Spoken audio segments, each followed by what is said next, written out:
যে সমস্ত অভিভাবক ও শিক্ষকরা আমার বিভিন্ন ভিডিওর কমেন্ট বক্সে কমেন্টস করছেন তৃতীয় শ্রেণীর স্বাস্থ্য ও শারীরিক শিক্ষা প্রশ্নপত্র নিয়ে আলোচনা করতে, তো আজকে ভিডিওটি আপনাদেরই জন্য। এই ভিডিওতে আমি তৃতীয় শ্রেণীর ফাইনাল এক্সামের জন্য, ফাইনাল এক্সাম 2024-এর জন্য স্বাস্থ্য ও শারীরিক শিক্ষা প্রশ্নপত্র নিয়ে আলোচনা করব। সুতরাং ভিডিওটি স্কিপ না করে আপনারা সম্পূর্ণ দেখুন। এর আগের ভিডিওতে আমি বিভিন্ন প্রশ্নপত্র, বিভিন্ন ক্লাসের বিভিন্ন প্রশ্নপত্র নিয়ে আলোচনা করেছি। সুতরাং স্বাস্থ্য শারীরিক শিক্ষা ক্লাস 3-এর এটি বাকি ছিল। আগের ভিডিওগুলো আপনারা যারা দেখেননি, এই ভিডিওর ডেসক্রিপশানে তাদের লিঙ্ক দিয়ে রাখবো, আপনারা সেখান থেকে দেখতে পারেন বা চ্যানেল পেজে গিয়ে আপনারা দেখে নিতে পারেন। তো চলুন শুরু করি।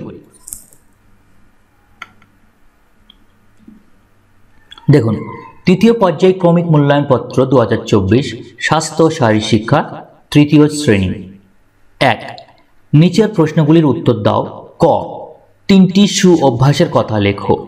আমি এখানে বেশ কয়েকটি, প্রায় 10টি সুঅভ্যাসের কথা লিখে দিচ্ছি, যেগুলো আপনাদের সুবিধা হবে, আপনাদের ছেলেমেয়েদের আপনারা প্র্যাকটিস করাবেন, আপনারা নিজেদের মতো প্র্যাকটিস করাতে পারেন। ঠিক আছে, আমি কিন্তু একটু বেশি করে লিখে দিলাম, 3টে লিখতে বলেছে, আমি বেশি করে লিখে দিলাম। আপনারা যেটা ভালো লাগে সেটা লিখতে পারেন বা আপনাদের মতো লিখতে পারেন। তো চলুন দেখে নিই উত্তরটা আমি কি লিখে দিয়েছি। দেখুন, এটা বই, এটা আছে। দেখুন, 1. সাহস ও পরিশ্রম করে কোনো কাজ করা, এটা সুঅভ্যাসের মধ্যে পড়ে। 2. সব কাজে নিঃস্বার্থভাবে এগিয়ে আসা। 3. নিয়মিত শরীর চর্চা করা। 4. দেশকে ভালোবেসে দেশহিতের কাজ করা।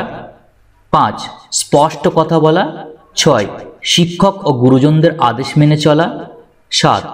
বন্ধুদের সঙ্গে মিলেমিশে থাকা। 8. সত্য কথা বলা। 9. নিয়মিত স্কুলে আসা। 10. গাঢ় ঘুম ও বিশ্রাম, সঙ্গে রোজ একটু ব্যায়াম করা। ঠিক আছে, তারপরে দেখুন খ. দৌড় শেষ করার কৌশল লেখো। এটা কিন্তু ক্লাস 3 স্বাস্থ্য শারীরিক শিক্ষা বইয়ে যে অ্যান্সারটা দেওয়া আছে আমি সেটাই লিখে দিয়েছি, আপনারা একবার দেখে নিন। দেখুন, দৌড় শেষ করার কৌশল, রান থ্রু পদ্ধতি। কি আছে? দৌড় শেষের রেখাকে গুরুত্ব না দিয়ে আরও 10 মিটার দূরত্বে একটি কাল্পনিক রেখা চিন্তা করে ওই স্থান পর্যন্ত অতি গতিসম্পন্ন অবস্থায় দৌড় শেষ করা। ঠিক আছে, এটাই লিখে দেবেন। এটাই কিন্তু নিয়ম যে রান থ্রু পদ্ধতি। এটা দৌড় শেষের রেখাকে, মানে যে রেখাটা দেওয়া থাকে, যে ব্যারিকেড দেওয়া থাকে, হ্যাঁ, সেই রেখাকে গুরুত্ব না দিয়ে তার থেকে আরও 10 মিটার দূরত্বে একটা রেখা কল্পনা করে নিতে হবে যে এখানে আমার থামতে হবে, সেখানে অতি গতিসম্পন্ন অবস্থায় দৌড় শেষ করতে হবে। ঠিক আছে, নেক্সট চলে যাব আমরা পরের প্রশ্নে। দেখুন, গ. নখ কাটার দরকার কেন? কি রকম জল পান করা উচিত? এখানে দুটো প্রশ্ন দিয়েছে, এটাও আমি একটু বড় করে লিখে দিয়েছি, আপনারা আপনাদের মতো লিখে দিতে পারেন। ঠিক আছে, আমি কি অ্যান্সার লিখে দিয়েছি একবার দেখুন। নখ বাড়লে এতে ময়লা জমে, যা ব্যাকটেরিয়া ও জীবাণুর জন্ম দিতে পারে।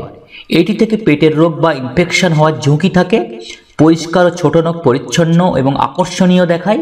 বড় নখ দুর্ঘটনাক্রমে নিজেকে বা অন্যদের আঘাত করতে পারে। এইটুকু লিখে দিয়েছি আমি, আরও অনেক লেখা যেত, আমি এইটুকু লিখে দিয়েছি। এবারে দেখুন, কী রকম জল পান করা উচিত।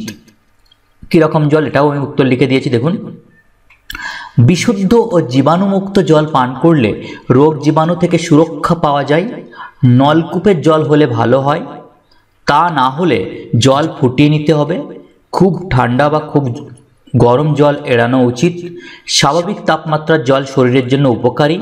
শরীরের সব কার্যক্রম সঠিকভাবে চলার জন্য দিনে অন্তত 3 থেকে 4 লিটার জল পান করা প্রয়োজন। দেখুন, এটা শরীরের ওয়েট অনুযায়ী, শরীরের উচ্চতা অনুযায়ী কিন্তু খাওয়া দরকার। সবাই যে 3 থেকে 4 লিটার খেতে হবে, এর থেকে আরও বেশিও হতে পারে, কমও হতে পারে। ঠিক আছে, সেইভাবে আপনারা লিখে দেবেন। নেক্সট দেখুন, 2. শূন্যস্থান পূরণ করো। ক. বজ্রাসন করলে ড্যাশ বাড়ায়। উত্তর হবে, বজ্রাসন করলে খিদে বাড়ায়, আবার কোনো কোনো জায়গা আছে হজম শক্তি বাড়ায়। সেম, দুটোই তো সেম। ঠিক আছে, তাহলে বজ্রাসন করলে খিদে বাড়ায় বা হজম শক্তি বাড়ায়। তারপরে দেখুন, ড্যাশ নার্ভ মজবুত রাখে। এটা হবে বৃক্ষাসন। বৃক্ষাসন নার্ভ মজবুত রাখে। গ. বাসি পচা খাবার খেলে ড্যাশ অসুখ হয়। উত্তর, বাসি পচা খাবার খেলে পেটের অসুখ হয়। নেক্সট, কদম ভালো হলো ড্যাশের অঙ্গ। কদম ভালো হলো ড্যাশের অঙ্গ। দেখুন এই প্রশ্নের উত্তরটা আমার জানা নেই, আপনারা যদি জেনে থাকেন এই ভিডিওর কমেন্ট বক্সে আপনারা কমেন্ট করে জানাতে পারেন, তাহলে আমারও জানা হয়ে যাবে। আর এটা আপনারা, আমার মনে হচ্ছে এটা কদম তাল হতে পারে, হ্যাঁ প্রশ্নটা মনে হয় কিছুটা ভুল হতে পারে, আবার সঠিকও হতে পারে, আপনারা কমেন্ট বক্সে সেটা জানাবেন যদি জেনে থাকেন। ঠিক আছে, নেক্সট উত্তরটা দেখুন, ওর দাগে ড্যাশ ভালো করে চিবিয়ে খেলে হজম ভালো হয়, এটা হবে খাবার ভালো করে চিবিয়ে খেলে হজম ভালো হয়। ঠিক আছে, ঘয়ের উত্তরটা আমার জানা নেই, আপনারা জানলে জানিয়ে দেবেন। নেক্সট চলে যাব আমরা পরের প্রশ্নে। দেখুন সঠিক উত্তরের মাথায় টিক চিহ্ন দাও। ক, সত্য কথা বলা সুঅভ্যাস কুঅভ্যাস। এটা তো সুঅভ্যাস সত্য কথা বলা, তাই সত্য কথা বলা সুঅভ্যাস, এর উপরে টিক চিহ্ন দেবো আমরা। তারপরে খ, বৈষম্যমূলক আচরণ করা সুঅভ্যাস কুঅভ্যাস। বৈষম্যমূলক আচরণ এটা অবশ্যই কুঅভ্যাস, তাই কুঅভ্যাসের উপরে টিক চিহ্ন দেব।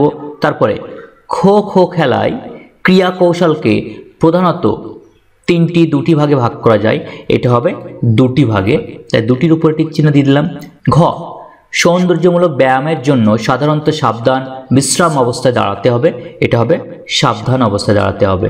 নেক্সট, উচ্চ লম্ফন বা হাই জাম্প যেটা বলছে, উচ্চ লম্ফনে লাফানোর জন্য দৌড় শুরু করার সময় ক্রসবারের সঙ্গে 25 ডিগ্রি, 40 ডিগ্রি, 35 ডিগ্রি, 45 ডিগ্রি কোণ সৃষ্টি করে দাঁড়াতে হবে।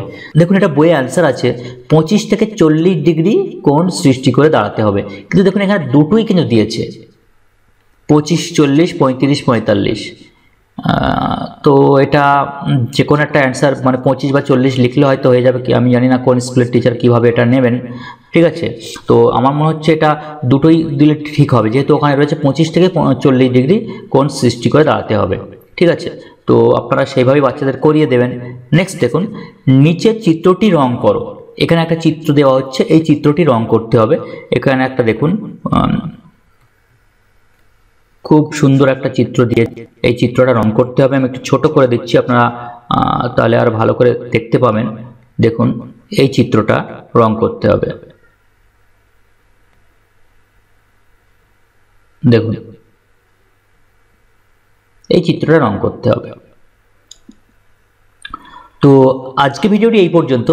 ভিডিওটি ভালো লাগলে অবশ্যই কিন্তু আপনারা ভিডিওটিকে লাইক করে দেবেন এবং কমেন্ট বক্সে জানাবেন। তো চলুন শেষ করি।